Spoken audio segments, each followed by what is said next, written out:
tapat si Jess. Naunawaan ni Lilia ang pagiging silahis ng kanyang asawa. Kabaligtaran ni Jello na nasuklam at nagtakwil sa kanyang ama. At bumarkada pa ang binata sa mga drug addict. Ating ipagpatuloy ang pagsubaybay sa kasong ito. Mula sa kunanan sa Pilipinas, DCRH. Ito sa RH11 Ray Sibayan. Tuloy-tuloy sa pagbabalita. Tuloy-tuloy sa serbisyo. Sama-sama tayo, Pilipino. Dito lamang sa Ano ang Katotohanan?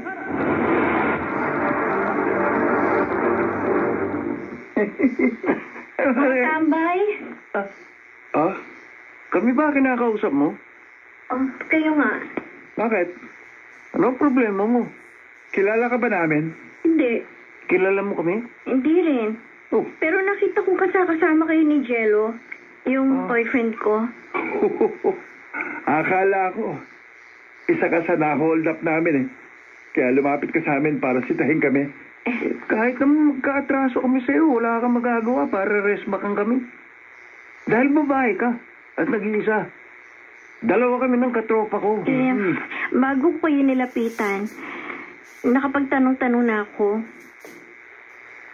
tungkol sa inyo, sa ilang nagtitinda na kung ano-ano dito sa park. Kaya nalaman ko sa mga nakakakilala sa inyo na mga tambay kayo at mga adik. Huy!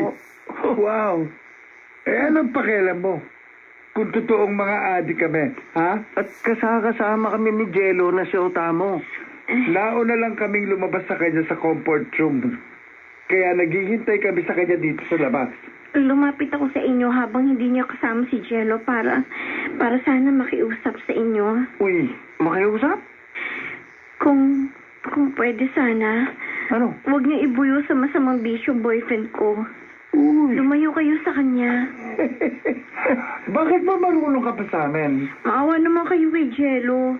Huwag niyo sirain ang buhay niya at kinabukasan. Dahil pag hindi... Pag hindi, ano? Pag hindi, ipapupulis ko kayo.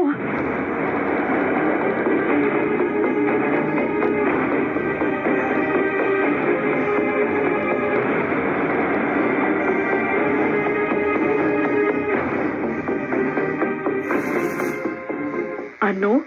Dayan? Napabarkada si Jello sa mga istambay at drug-addict sa park. Opo, Tita Lilia. Kaya tinawagan ko po kayo at nagsumbong na ako sa inyo. O, nakausap mo si Jello. Hindi ko po siya kinausap dahil ayaw niya pagmalasakitan ko siya. Yung mga kabarkada po niyang istambay at adik ang pinakiusapan kong lumayo sa kanya. Pero pinagtawanan lang po nila ako nang magbanta akong ipapupulis ko sila kapag ibinuyo nila si Jello sa masamang bisyo. Huwag kang aalis dyan sa park, ha? Hintayin mo ako. Magkita tayo at sasamahan mo ko. Ako ang kakausap sa anak ko. Tita Lilia. Hindi ako papayag na patuloy na makisama si Jello sa mga taong malamang sumira sa kanyang buhay at kinabukasan.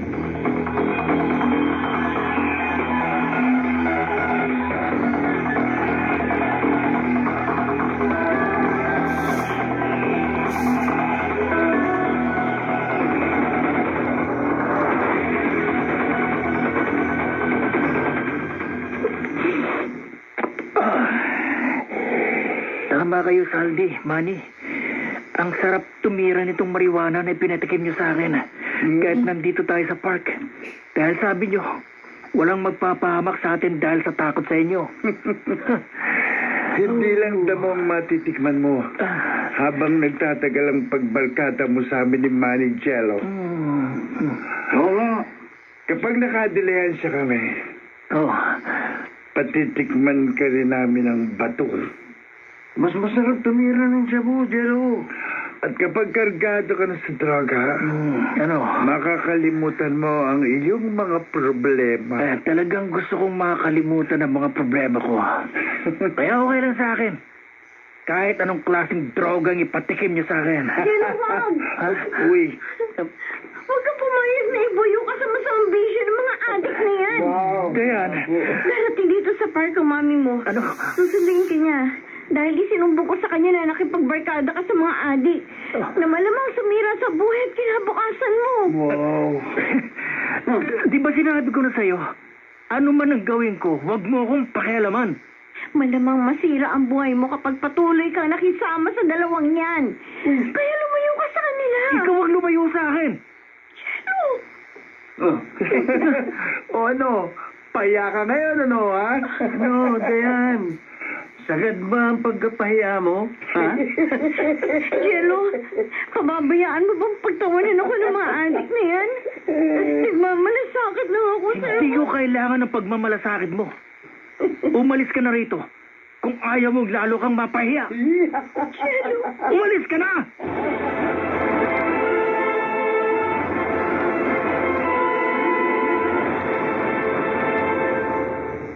Champion Superpower with X-Stain Technology.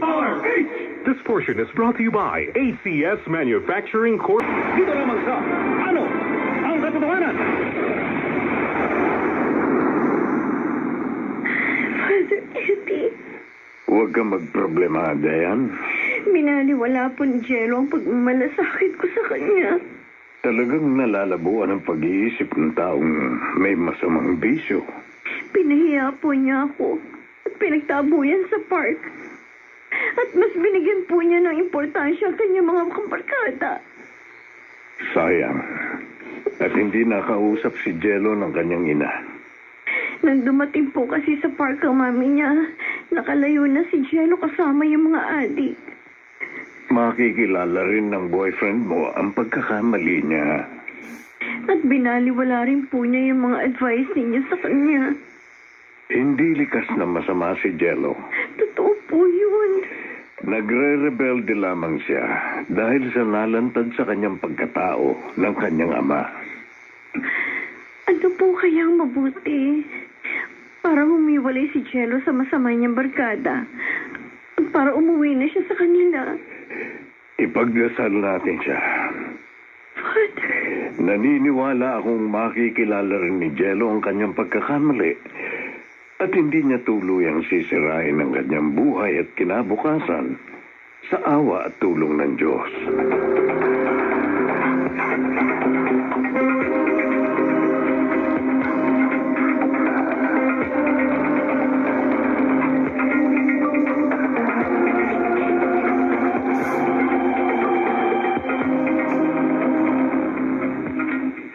Ano, Eddie?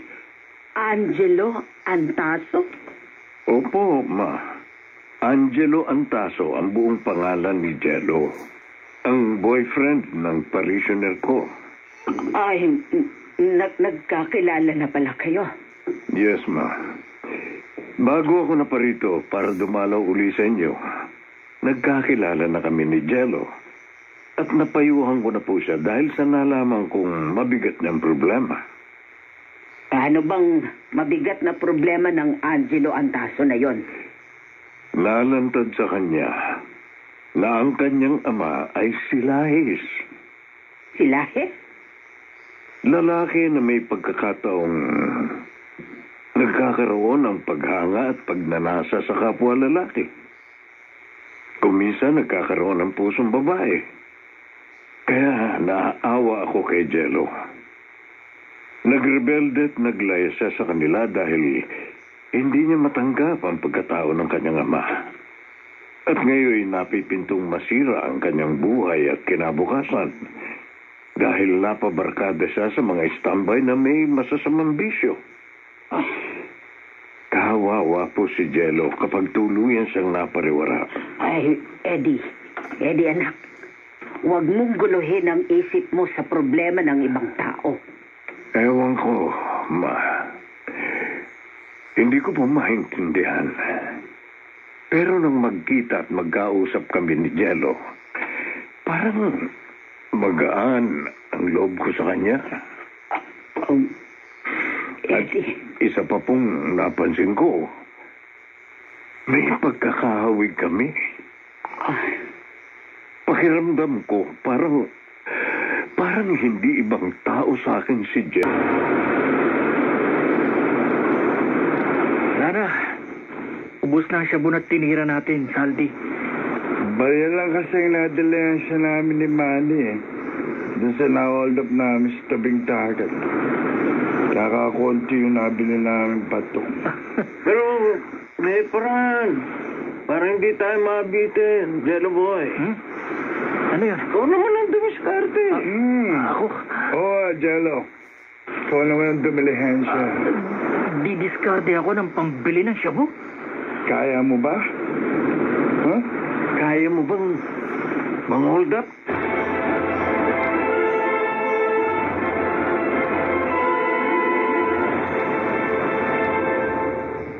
Mag-champion superpower na.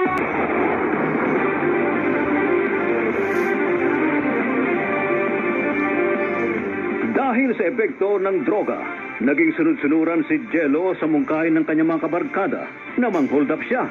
Si Jess naman ay nangako kay Lydia na gagawin niyang lahat huwag tuluyang masira ang buhay at kinabukasan ni Jello. At ipagpatuloy pagsubaybay sa kasong ito. Mula sa kunana sa Pilipinas, DCRH. Ito si RH11 Ray Sibayan. Tuloy-tuloy sa pagbabalita. Tuloy-tuloy sa serbisyo. Sama-sama tayo, Pilipino. Dito lamang sa Ano ang Katotohanan?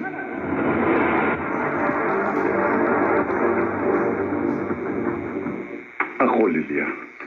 Ako ang kikilos para kay Jello. Pero parang nahihirapan ka, Jess. Alam ko. Galit sa'yo si Jello. Ako nga ang dahilan kaya nagrebelde ang anak mo at naglayas.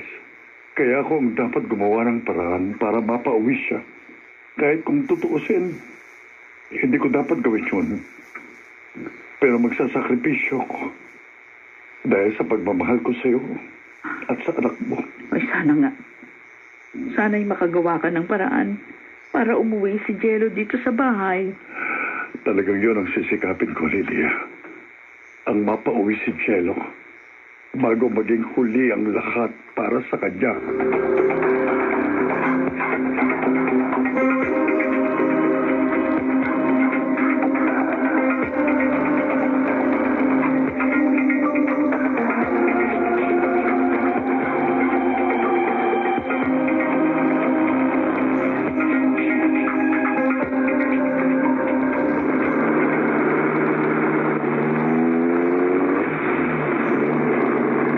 Hindi ko maintindihan si Mama. Bakit parang nabahala siya na nakilala ko't nakausap si Angelo Antaso? Masyado siyang nabahala. Huwag ka na uling makikipagkita at makikipag-usap pa sa Angelo Antaso na yun. Huwag na huwag. Sundin mo ako kung ayaw mong sumama ang loob ko sa'yo. Ayokong sumama ang loob niya dahil may sakit siya. Ayokong dahil sa akin, lumala ang kanyang sakit at ikamatay niya. Kaya naging sunod-sunuran ako sa lahat ng gusto niya. Layuan mo ang nobyo mo, Eddie. Dahil hindi ako papayag na mabigo ang pangarap kong maging isa kang alagad ng Diyos. Kahit mabigat sa loob ko, sinunod ko si Mama. Nilayuan ko ang nag-iisang babaeng natutuhan kong mahalin. Ang babaeng kapilido ni Angelo. Pero hindi ko pinagsisisiyang sinunod ko si Mama. Dahil natutuhan ko ng mahalin at pangatawanan ang pagiging isang alagad ng Diyos. Pero kahit hindi ko maintindihan si Mama, susundin ko siya. Dahil ayokong sumama ang loob niya. Baka umulit at lumala pa ang kanyang sakit. Hindi na ako makikipagkita at makikipag-usap pa kay Angelo Antaso.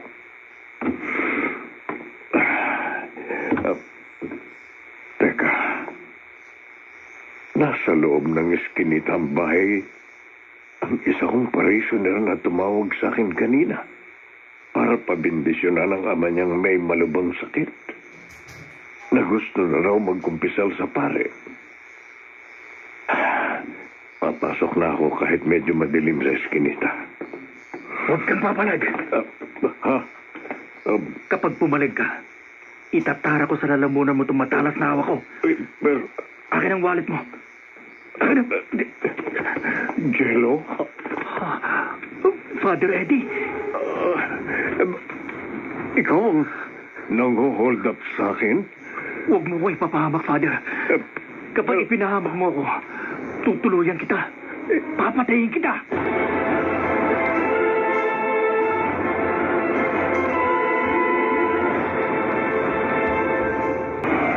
Mga nagsaganap Maynard ng Bicho Jr.